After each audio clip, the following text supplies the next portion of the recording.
ഞാനും അവനും കല്യാണം കഴിച്ച് കുട്ടി സൂരജ്. അതാണ് എനിക്ക് നീ എന്താണ് എന്റെ ഇന്റർവ്യൂ കൊടുക്കുന്നത് അവരത് ഭയങ്കര ഇതായിട്ട് പറഞ്ഞു, ഭയങ്കര നെഗറ്റീവായിട്ട് ചീത്ത പറയല്ലേ പ്ലീസ്. ബ്രേക്കപ്പ് ആയി പോയി. ഇനിയിപ്പം അതിന്റെ റീസൺ എന്താന്ന് ചെകഞ്ഞു കഴിഞ്ഞാൽ ടോക്സിക് റിലേഷൻ ആയിരുന്നു. ബ്രേക്കപ്പ് വേണ്ടിയിരുന്നില്ല, ആ ഒരു റിലേഷൻഷിപ്പ് വേണ്ടിയിരുന്നില്ല. ഞാൻ ഭയങ്കര ടോക്സിക് റിലേഷനിലോട്ടായിരുന്നു ഞാൻ പോയിക്കൊണ്ടിരുന്നത്. അതിന് തുറന്നു പറയാണ്. ഇപ്പൊ വല്ലാത്തൊരു ടോക്സിക് ആയിരുന്നു. അയ്യോ, ഒരു ആർട്ടിസ്റ്റിനെ സംബന്ധിച്ച് എങ്ങനെ പോയി അതിൽ പെട്ടു എന്നൊക്കെ എല്ലാവരും എന്നോട് ചോദിച്ചു. ആത്മാർത്ഥമായ സുഹൃത്ത് എന്ന് പറഞ്ഞ് നമ്മുടെ കൂടെ നിർത്തുന്ന ആള്, അവൾക്ക് എന്തിനാ അത്രയും കാശൊക്കെ കൊടുക്കുന്നത്, അവളെക്കാളും ഭംഗി എനിക്കില്ലേ, എനിക്കെന്താ അത്രയും തരാതെ. ഇതൊക്കെ ഇങ്ങനെ കേട്ടപ്പോ ദൈവമേ ഇങ്ങനെയൊക്കെ പറയോ, ചിന്തിച്ചു ഇങ്ങനെയും പറയാമോ. അച്ഛനും അമ്മയൊക്കെ ഭയങ്കര ലാലേട്ടൻ ഫാനാണ്. അപ്പൊ ആ ലാലേട്ടൻ തന്നെ വിളിച്ചു ഇത്രയും നന്നായി ട്രീറ്റ് ചെയ്യുമ്പോ അതെല്ലാവരെയും, ഇപ്പം എന്നെയും അമ്മയും അച്ഛനെയും മാത്രമല്ല അവിടെയുള്ള എല്ലാവരെയും, അവരാണ് എന്നെ കൊണ്ട് ഇതൊക്കെ ചെയ്യിപ്പിക്കുന്നത്, അല്ല ഞാൻ ചെയ്യുന്നതല്ല. കാഴ്ചയില് നല്ല സുന്ദരിയാണ്, നല്ല ഇതാണ്. പക്ഷെ ആ ക്രൂര സ്വഭാവം ഞങ്ങൾക്കൊന്നും ഇഷ്ടപ്പെടാനില്ല. ഒരു കൊച്ചുകുട്ടീനായിട്ട് ഇങ്ങനെ കാണിക്കുമ്പോഴത്തേന് വാനമ്പാടിയിലൊക്കെ എന്താ. എല്ലാ സീരിയലും കാണുന്ന പ്രേക്ഷകരാണ്, എന്നാ അവർക്ക് ഒരു കഥാപാത്രമാണ് ചെയ്യുന്നതെന്നുള്ളത് ചിന്തിക്കുന്നില്ല അല്ലെ പലരും ഇപ്പോഴും. അത് അത്രത്തോളം അതിന് എടുത്തു എന്നുള്ളതിന് ഏറ്റവും വലിയ ഉദാഹരണമല്ല അത്.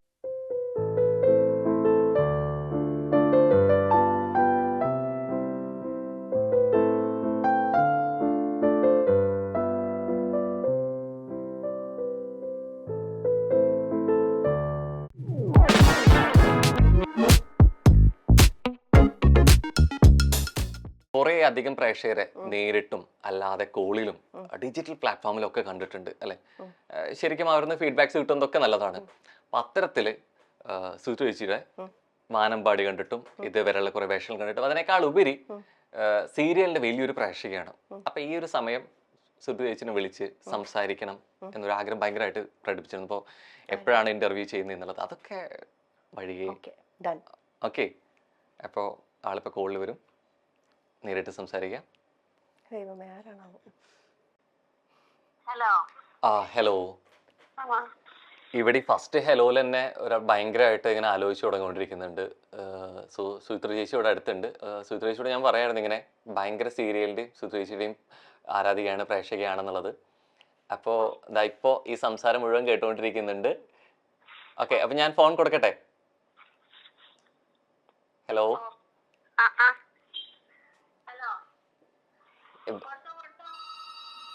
വേറെ ഹലോ. ഹലോ, അതെ. ഭയങ്കര ദേഷ്യത്തിലാണല്ലോ സീരിയലൊക്കെ അഭിനയിക്കുന്നത്. അതെന്റെ കഥാപാത്രമായിരുന്നു. എന്താണ് സീരിയലൊന്നും ഇല്ലാണ്ട് സിനിമയിലോട്ട് കയറിയ? ആ സിനിമയിലേക്ക് വന്നു. അതെന്താണ് ബുദ്ധിമുട്ടായോ സിനിമയിലോട്ട് പോയത്? ഞങ്ങൾക്ക് സീരിയല് കാണണ്ടേ? സീരിയല് കാണാം, സീരിയല് ചെയ്യില്ല എന്നൊന്നും പറയില്ല, പക്ഷെ എനിക്ക് സിനിമ ചെയ്യണ്ടേ. കൊച്ചിനാട് പോലും ഭയങ്കര ക്രൂരമായിട്ടല്ലേ എങ്ങനെ. അതാ ഇപ്പൊ ഞാനൊരു കാര്യം ചെയ്യാട്ടോ, ഞാൻ ആ ഡയറക്ടറും ഇപ്പൊ ഇല്ല, ഞാനൊരു കാര്യം ചെയ്യാം, ചിപ്പി ചേച്ചിന്റെ രഞ്ജിത്തേട്ടന്റെയും ആ റൈറ്ററുടെയും ഒക്കെ നമ്പർ തരാട്ടോ. ജയ് പല്ലാശ്ശേരി സാറാണ് എഴുതുന്നത്, അവരാണ് എന്നെ കൊണ്ട് ഇതൊക്കെ ചെയ്യിപ്പിക്കുന്നത്, അല്ല ഞാൻ ചെയ്യുന്നതല്ല. കാഴ്ചയില് നല്ല സുന്ദരിയാണ്, നല്ല ഇതാണ്. പക്ഷെ ആ ക്രൂര സ്വഭാവം ഞങ്ങൾക്കൊന്നും ഇഷ്ടപ്പെടാനില്ല. ഒരു കൊച്ചുകുട്ടീനായിട്ട് ഇങ്ങനെ കാണിക്കുമ്പോഴത്തേന് വാനമ്പാടിയിലൊക്കെ എന്താ. അതാണ് പാവം അല്ലേ. ഇത് ഇവര് പറഞ്ഞ് പറയിപ്പിക്കാന്ന് എനിക്ക് മനസ്സിലായി, എന്നാലും ഞാൻ പറയാണ്, ഞാൻ അവരുടെയൊക്കെ നമ്പർ തരാം. ഞാൻ ദേണ്ട ഇവിടെ ഒരാളിരുന്ന് ചിരിക്കുന്നുണ്ട്. ഞങ്ങളത് സീരിയല് കാണുന്നതായിരുന്നു വാനമ്പാടി. ആണോ? പിന്നെ എന്റെ പപ്പിയുടെ ഹസ്ബൻഡിന്റെ പേരെന്താ? ഹസ്ബൻഡ് മറ്റേ ആ പാട്ടുകാരൻ തന്നെയാണല്ലോ. അത് പേരെന്തായിരുന്നു? അയ്യോ, ഇപ്പൊ അത് മാറിയത് കാരണം പൊളിഞ്ഞു. ഒരു ചുരുളമുടിയുള്ള കൊച്ചി, ആ കൊച്ചി ഇപ്പൊ കൊച്ചിന്റെ പേരെന്തായിരുന്നു? ചുരുളമുടി. എനിക്ക് അത്ര വലിയ ഓർമ്മ കിട്ടാറില്ല. മറ്റേ ശരി, മറ്റേ പാവം പിടിച്ച കുട്ടീന്റെ പേരെന്തായിരുന്നു? അതും ഇപ്പൊ അഭിനയിക്കണില്ല, അത് നമ്മുടെ മറ്റേ ബിക്സിന്റെ പിന്നെ പരസ്യത്തിലുണ്ടാ കൊച്ചി. അതന്നെ നമ്മളുടെ കുടുംബങ്ങളൊക്കെ അല്ലല്ലോ ഞാനിപ്പോ കണ്ടോണ്ടിരിക്കണ. മൗനരാഗത്തിലുണ്ട്.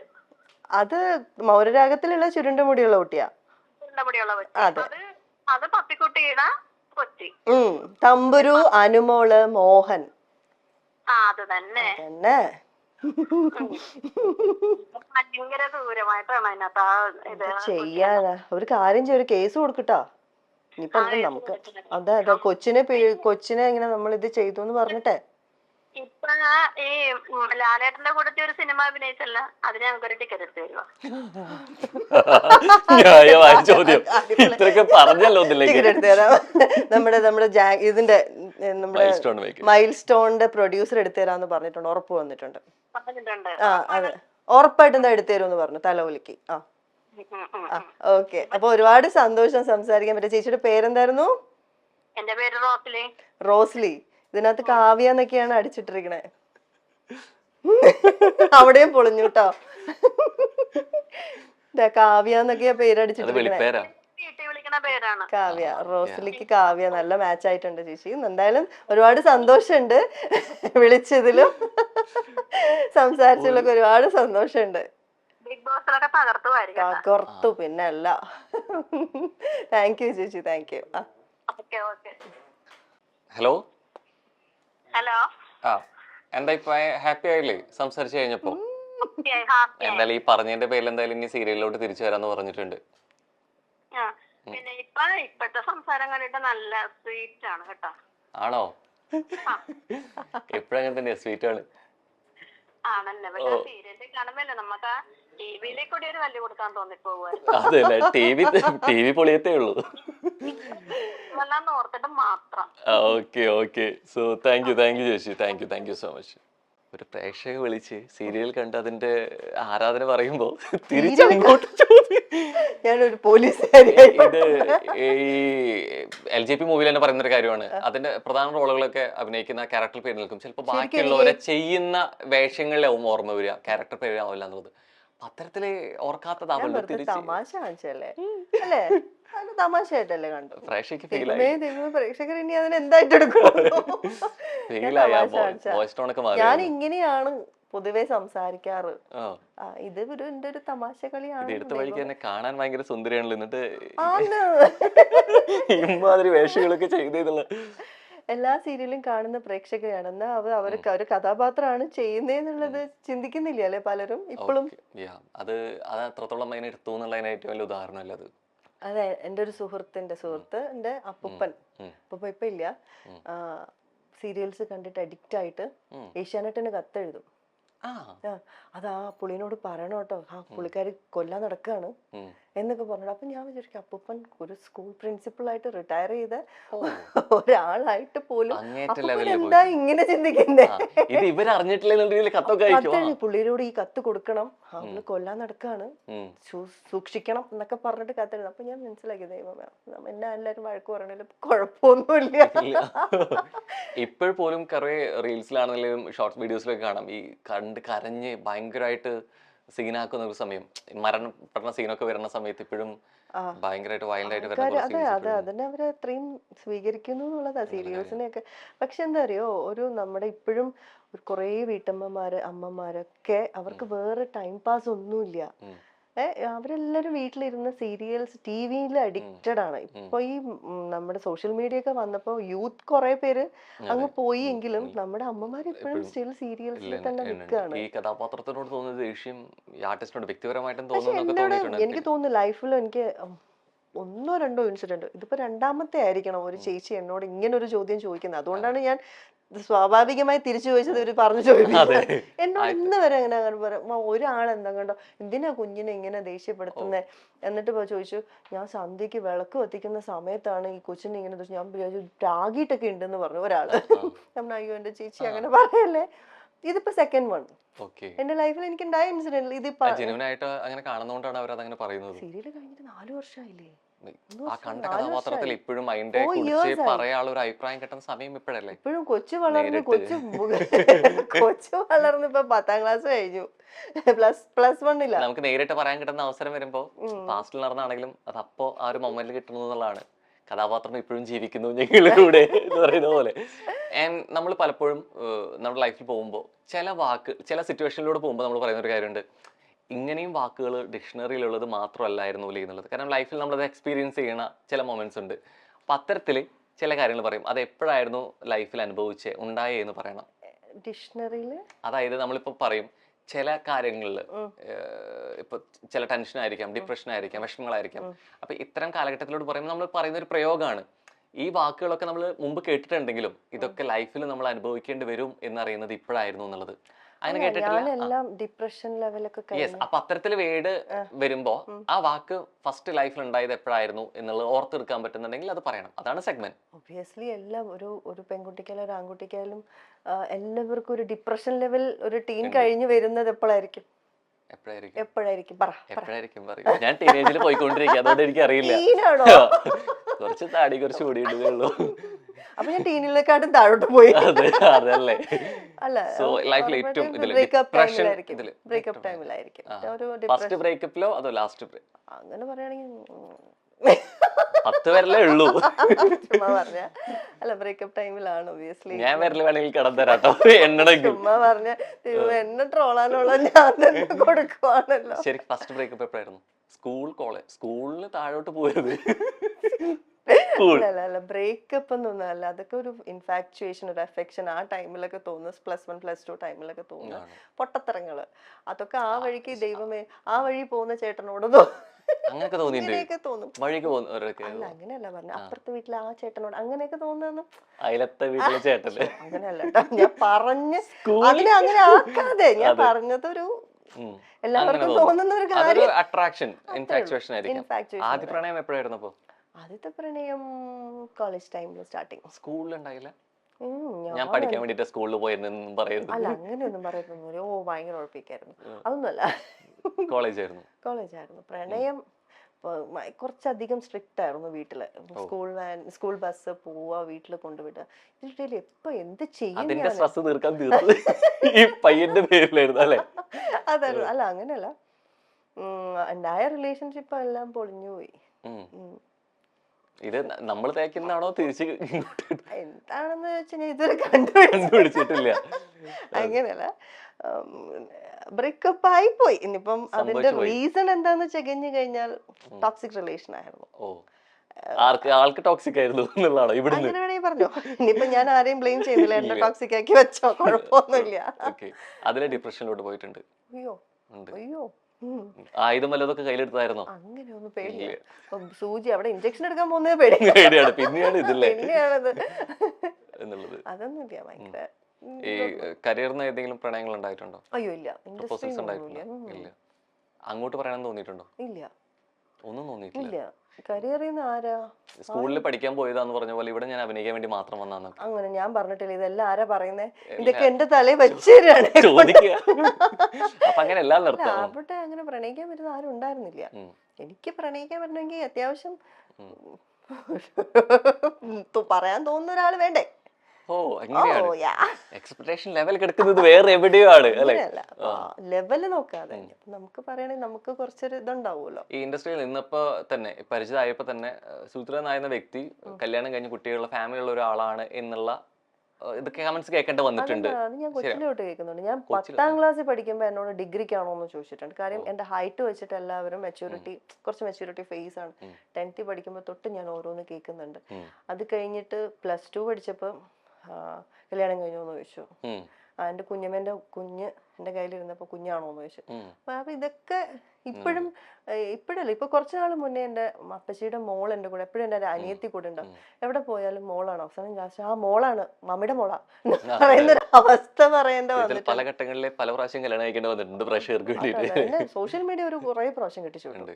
അതിൽ അവസാനത്തെ കണ്ണിയാണോ അഖിലായിരുന്നത്? അവസാനത്തെ കണ്ണി ഇപ്പൊ അഖിലാണ്. അടുത്ത ആരാണോ? അതിലെ പേര് വരെ കണ്ടെത്തി എന്നുള്ളതാണ് അല്ലെ? സുഖിൽ. സുചിത്രയെ അഖിലാക്കിയിട്ട് സുഖിൽ വരാക്കിയിട്ടായിരുന്നു. സുഖിൽ നിന്നാക്കിയിട്ടുണ്ട്. യെസ്. അപ്പൊ ഡിപ്രഷൻ ഏറ്റവും കൂടുതൽ അടിച്ചത് ഒരുപക്ഷെ ബ്രേക്കപ്പ് ടൈമിലാണ്. ഓവർ ഹാപ്പിനെസ് എപ്പോഴായിരുന്നു? എപ്പോഴും ചിരിക്കുന്ന ഒരാളാണ്. അപ്പൊ എപ്പോഴും ഞാൻ കണ്ടില്ല, പ്രത്യേകിച്ച് റീസൺ വേണ്ട, ചെറിയ കാര്യങ്ങൾ വരെ സന്തോഷം സന്തോഷം കണ്ടെത്തുന്ന. എന്നാൽ പോലും ഏറ്റവും കൂടുതൽ അത്രയും ഹാപ്പി ആയിരുന്ന ഒരു മൊമെന്റ് തിരിച്ചങ്ങോട്ട് നോക്കുമ്പോൾ എന്ന് പറയാൻ എനിക്ക് എന്തായാലും ഏറ്റവും കൂടുതൽ ഹാപ്പി മൊമെന്റ്സ് എന്ന് പറയുന്നത് അച്ഛൻ ചിരിക്കുന്ന കാണുമ്പോഴാണ് ഞാൻ ഏറ്റവും കൂടുതൽ ഹാപ്പി ആവുന്നത്.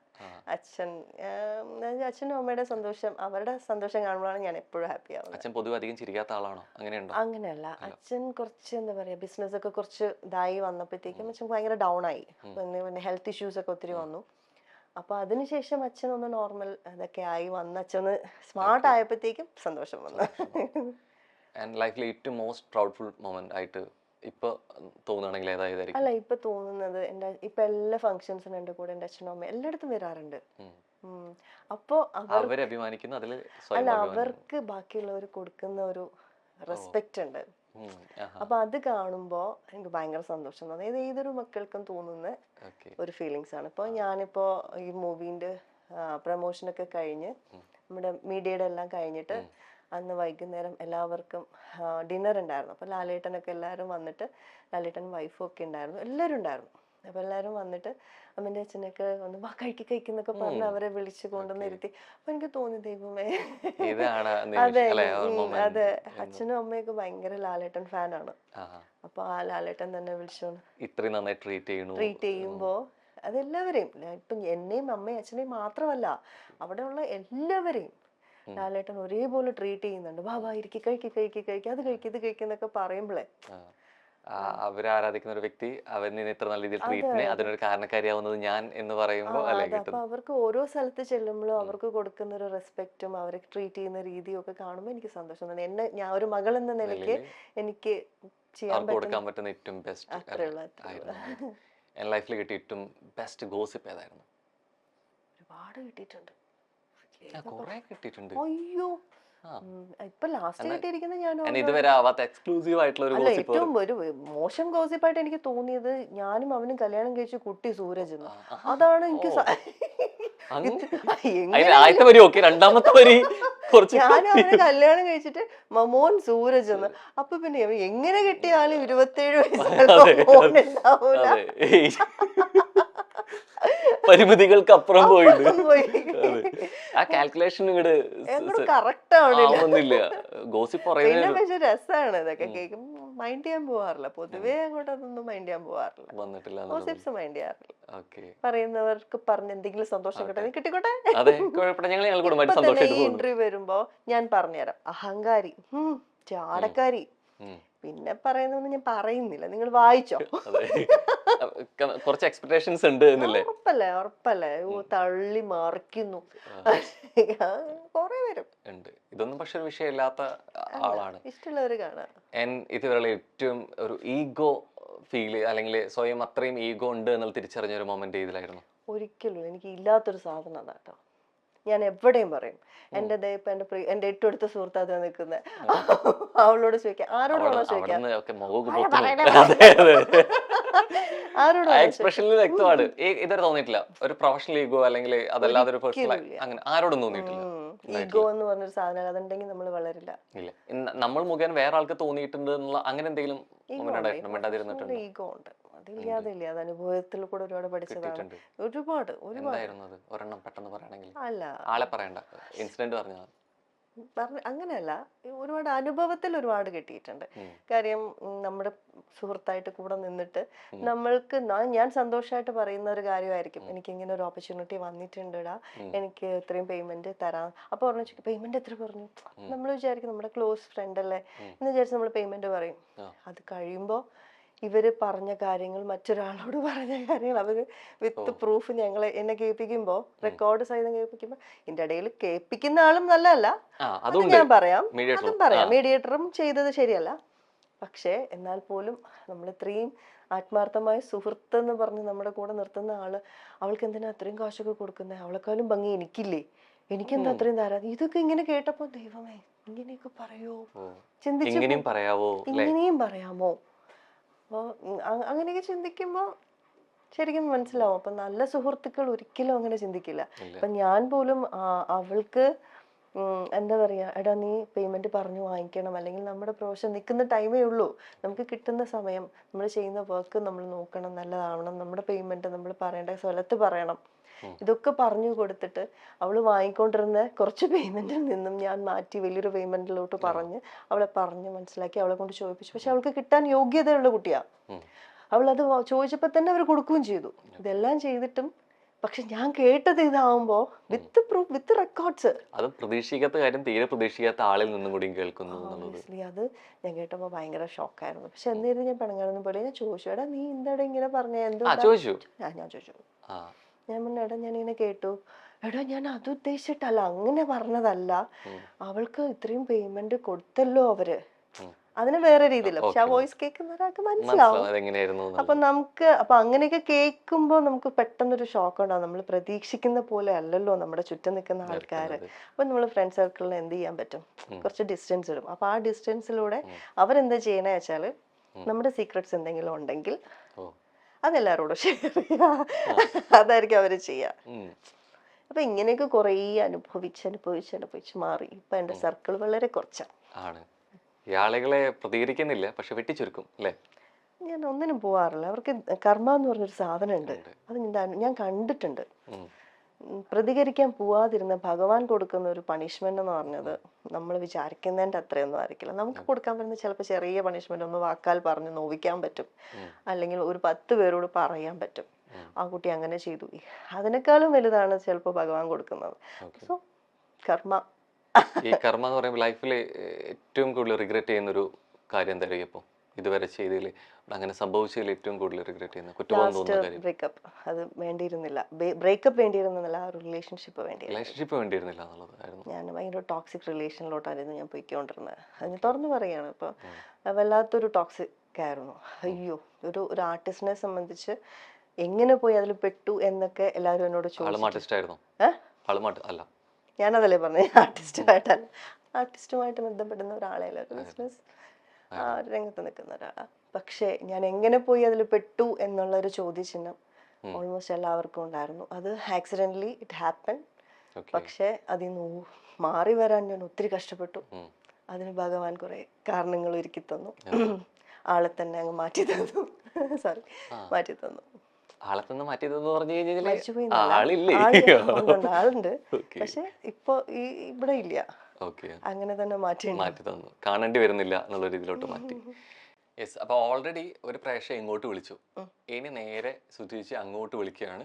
ജസ്റ്റ് ഒരു പ്രാങ്ക് കോൾ. ഓക്കെ, വിളിക്കേണ്ട ആള് ചീറ്റോ നമുക്ക് നോക്കാം. ആരാണ് വിളിക്കേണ്ട ആള്? മറ്റല്ല, എനിക്ക് തോന്നുന്നു സുധീച്ചിന്റെ ഒപ്പം എന്തായാലും കണക്ട് ചെയ്യാൻ ഏറ്റവും പ്രേക്ഷകർ കാണാൻ ആഗ്രഹിക്കുന്ന സ്വാഭാവികമായിട്ടും കുട്ടികളായിരിക്കും. ഓക്കെ, നിങ്ങൾ ചീറ്റോ ഞാൻ ചീറ്റോ, മാക്സിമം നമുക്ക് അമ്പ് ചെയ്യാൻ പറ്റുന്ന ടോപ്പിക്കിന് എടുത്ത് കൊടുക്കാം. എനിക്ക് തോന്നുന്നു ആളെ അത്രയും കട്ടയ്ക്ക് കൂടെ നിൽക്കുന്ന ഒരാളല്ലേ. ടോപ്പിക് എന്തായിരിക്കും? എനിക്ക് തോന്നുന്നു പക്ഷെ ഇന്നിപ്പോ ഇന്റർവ്യൂ ഉണ്ടല്ലോ, ആ ഇന്റർവ്യൂ ഓൾറെഡി ഇപ്പൊ മൂവി ഇറങ്ങി കഴിഞ്ഞിട്ടാ. അപ്പോ അതിന് മുമ്പ് എടുക്കാനുള്ള പ്ലാൻ ഉണ്ടായിരുന്നു. അപ്പോ അഖിലേന്റെ അടുത്ത് ചോദിച്ചു, ഞങ്ങൾ വന്ന് സുചിത്രയുടെ നമ്പർ തരുമോ ഇന്റർവ്യൂവിന് ചോദിച്ചിട്ട്. അപ്പോ ആള് പറഞ്ഞു, ഇല്ല സുചിത്രയ്ക്ക് അങ്ങനെ താല്പര്യമൊന്നും ഇല്ല, അതുകൊണ്ട് ബുദ്ധിമുട്ടാണെന്നുള്ള രീതിയിൽ ആള് പറഞ്ഞു എന്നുള്ളത് സുചിത്ര കേട്ടു. നീ എന്തിനാ അഖില അങ്ങനെ പറഞ്ഞ് അങ്ങനെ പറഞ്ഞിട്ടുണ്ടോ, നീ ഒന്നും എന്റെ അടുത്ത് ചോദിക്കണ്ടേ. മാക്സിമം എടുക്കുമെന്നുള്ളത് എനിക്ക് അറിയില്ല. കാര്യം എന്ന് വെച്ചാൽ അവൻ മൂവിയിലായിരുന്നു, മൂവി ഷൂട്ടിലാണ്. ഒന്ന് ട്രൈ ചെയ്യാം, നോക്കാം. ഇത് എങ്ങനെ ഏത് രീതിയിൽ അവസാനിക്കും എനിക്കറിയില്ല, നോക്കാം. സ്പീക്കറിലിരുന്നേ, ഞാൻ ചിരിക്കും. ഹലോ, എവിടെയാണ്? തിരക്കാണോ? തിരക്കാണോ? ഷൂട്ടിലാണോ നീ? എടാ, നീ മൈൽ സ്റ്റോണുകാരെ ഇന്റർവ്യൂവിന് കൊടുക്കാന്ന് പറഞ്ഞിട്ട് നീ എന്താണ് എന്റെ ഇന്റർവ്യൂ കൊടുക്കാൻ? അവര് ഭയങ്കര ഇതായിട്ട് പറഞ്ഞു, ഭയങ്കര നെഗറ്റീവ് ആയിട്ട് പറഞ്ഞു. ചീത്ത പറയല്ലേ പ്ലീസ്.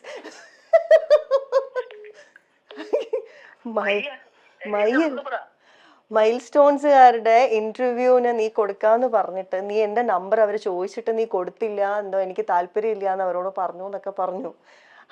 അത് അവർ ഭയങ്കര നെഗറ്റീവായിട്ട് തന്നെ അത് പറഞ്ഞു. അതെന്താ നീ അങ്ങനെ പറയാൻ കാര്യം? നീ എന്നോട് ചോദിച്ചില്ലല്ലോ ആ കാര്യം.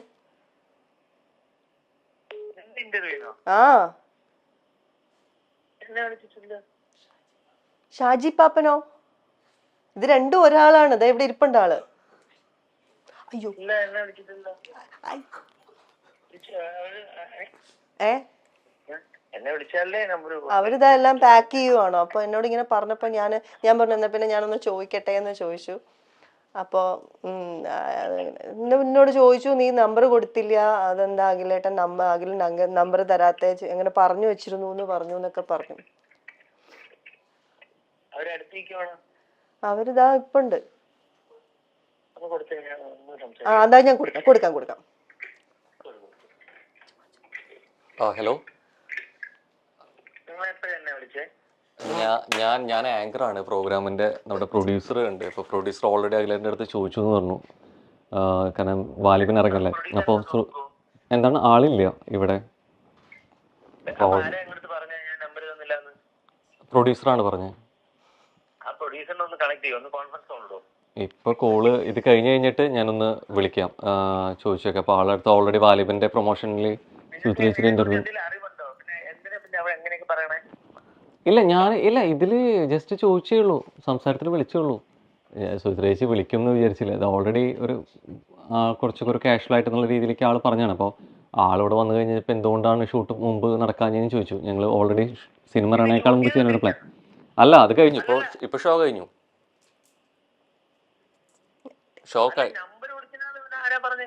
അത് നമ്മുടെ അടുത്ത് പ്രൊഡ്യൂസർ ഓൾറെഡി പറഞ്ഞതാണ്. നമ്മൾ പ്രീ ഷൂട്ട് ചെയ്യാനായിരുന്നു പ്രൊമോഷൻ പ്ലാൻ ചെയ്തിട്ടുണ്ടായിരുന്നേ. അപ്പോൾ ആ സമയത്ത് എന്തുകൊണ്ടാണ് നേരത്തെ ചെയ്യാനേ ചോദിച്ചു കഴിഞ്ഞപ്പോൾ ഞങ്ങൾ മുമ്പ് കണക്ട് ചെയ്യാൻ നോക്കി. അപ്പോൾ അഖിൽ എന്നോട് ചോദിച്ചപ്പോൾ നമ്പർ കിട്ടിയില്ല എന്നുള്ള രീതിയിലേക്കാണ് പറഞ്ഞത്, പ്രൊഡ്യൂസർ പറഞ്ഞത്. അപ്പോൾ അതുകൊണ്ട് നമുക്ക് എന്താണ് പ്രൊഡ്യൂസർ അപ്പു ഇങ്ങനെ കള്ളം പറയണോ? ആളുടെ പേര് അപ്പു തന്നെയായിരിക്കും. അപ്പോൾ എന്തുകൊണ്ടാണെന്നുള്ള അറിയില്ല. ആള് കുറച്ച് ഇങ്ങനെ പറഞ്ഞു കഴിഞ്ഞപ്പോൾ ഞാൻ ജസ്റ്റ് കാഷ്വൽ ആയിട്ട് ചേച്ചിയുടെ ചോദിച്ചെന്ന് മാത്രം. ഇങ്ങനെ നമ്പർ കിട്ടാത്തോണ്ട് മുമ്പ് നടക്കാൻ ചെയ്യുന്നുള്ളത്. ഇപ്പൊ ഇടേണ്ട പാട്ട് അവനവൻ കുഴിക്കുന്നു. ഹലോ എടാ ഇതൊരു പ്രാങ്ക് കോൾ ആയിരുന്നു. പ്രൊഡ്യൂസർ ഇരുന്ന് ഉരുകുന്നുണ്ട്. ഷാജി പാപ്പൻ എന്നോട് പ്രാങ്ക് ചെയ്യാൻ വേണ്ടി നിന്നെ വിളിക്കാൻ പറഞ്ഞതാ. ഉള്ളി അയ്യോ, പ്രൊഡ്യൂസർ വെറുതെ പറഞ്ഞാണ്. ഹലോ, ഷൂട്ടിലാണ്. പ്രാങ്ക് കോൾ ആയിരുന്നു, പ്രാങ്ക് കോള്. അതെ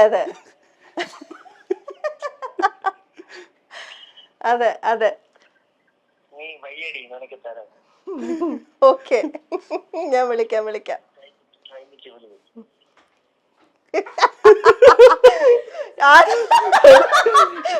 അതല്ല പൂവണ്ട പൂവ പറഞ്ഞു, പൂവണ്ട പറഞ്ഞ പോലെ അവിടെ